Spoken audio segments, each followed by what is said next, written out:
la fin pour résoudre ce conflit. Troisième question de l'agence France-Presse. Bonjour à tous. J'ai deux questions, si vous le permettez. La première question s'adresse à son Excellence le ministre. Monsieur le ministre, quelles garanties avez-vous obtenues pour vous assurer que les deux parties respecteront la déclaration de principe? Quelles sont les étapes attendues des deux parties pour avancer sur la voie de la paix? La deuxième question est pour Monsieur Boulos. Vous avez parlé d'une déclaration de principe, mais vous avez dit que c'était plus que cela. Il y a plus de détails. Allons-nous voir des mesures concrètes et immédiates sur le terrain, par exemple? C'est-à-dire, est-ce que le gouvernement de Kinshasa, pourra accéder au territoire contrôlé par le M23? Et d'un autre côté, sera-t-il possible, par exemple, de rouvrir les banques à Goma ou à Bukavu? Merci beaucoup.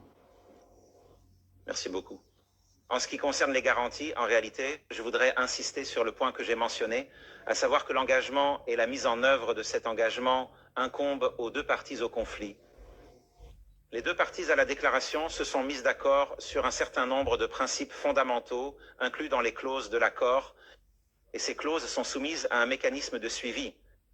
Ce qui distingue réellement l'accord entre les deux parties aujourd'hui, et comme l'a mentionné son Excellence le conseiller, c'est que cet accord n'est pas le premier entre les deux parties. Il y a eu des accords précédents, mais ce qui rend vraiment cet accord particulier cette fois-ci, c'est la grande participation internationale dont ont bénéficié les deux parties en ce qui concerne la mise en place de mécanismes de suivi détaillés grâce auxquels nous pouvons établir des rapports clairs adressés aux parties concernant la mise en œuvre de ces clauses.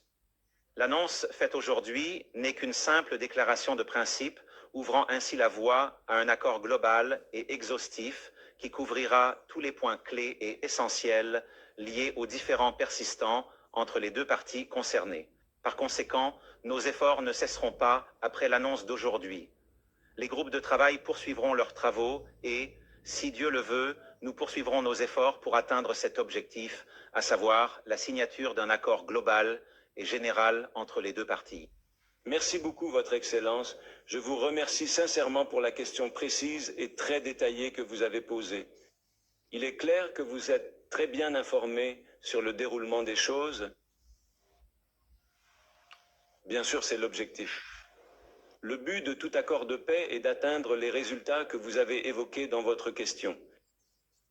Nous savons qu'il n'existe pas de solution miracle, surtout en ce qui concerne le calendrier.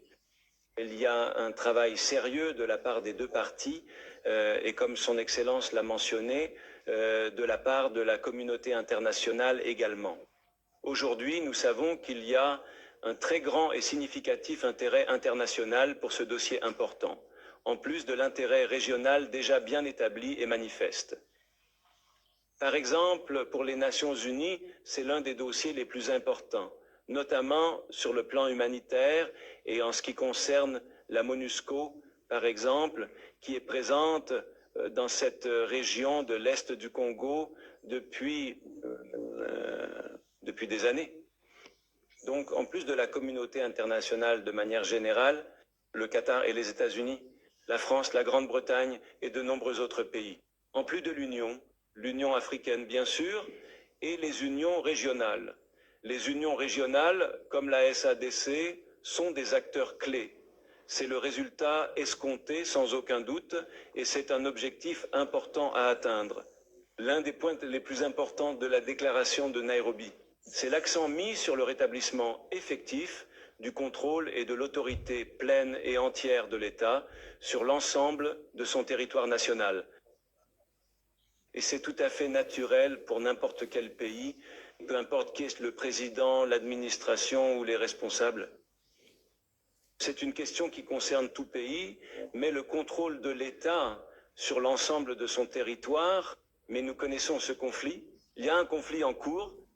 Le sujet nécessite un dialogue et un suivi. Ce dialogue demande une persévérance considérable et d'aboutir à des accords véritablement détaillés, complets et globaux. Et ici, j'aimerais particulièrement souligner que c'est tout à fait vrai. Aujourd'hui, ces principes ont été annoncés, mais avec nos frères qataris, il y a eu un travail acharné sur les détails. Et si Dieu le veut, comme nous l'avons dit, bientôt ils pourront, avec la facilitation de nos frères qataris et avec tout notre soutien et encouragement, ainsi que celui de plusieurs partenaires. Nous espérons sincèrement que les deux parties concernées pourront parvenir à une solution complète, exhaustive et véritablement globale, qui prendra en considération attentivement tous ces détails importants et complexes. Il ne fait absolument aucun doute qu'il est tout à fait possible de prendre des mesures concrètes et efficaces pour y parvenir. Ces choses peuvent se faire progressivement, mais c'est l'objectif souhaité et nous espérons que le peuple congolais pourra l'atteindre le plus rapidement possible. Ce conflit est sans aucun doute interne et le dialogue est interne entre les deux parties. Bien sûr, on ne peut pas oublier qu'on ne peut pas dire qu'il s'agit d'un conflit purement interne. Dans tous ces conflits, partout dans le monde, il y a toujours cela. Il y a de nombreuses parties qui interviennent, qui s'impliquent d'un côté ou de l'autre. Mais toutes ces parties ont fait preuve de bonne foi et c'est le point le plus important dans cette affaire, la manière d'aborder ce dossier avec bonne foi. Et ici, je tiens vraiment à remercier les deux présidents, le président Tshisekedi et le président Paul Kagame, avec qui j'ai eu l'honneur cette semaine d'avoir des échanges détaillés et qui ont tous deux fait preuve d'une totale ouverture, pour être honnête. Pour parvenir à cette annonce importante, je tiens également à remercier à nouveau le président Kagame, le Rwanda et les représentants qui étaient présents. Je ne sais pas s'ils sont avec nous aujourd'hui au plus haut niveau pour aider et contribuer à faire avancer ce dossier. Et sur ce, nous concluons la conférence de presse. Merci. Merci à vous d'être venus. Merci.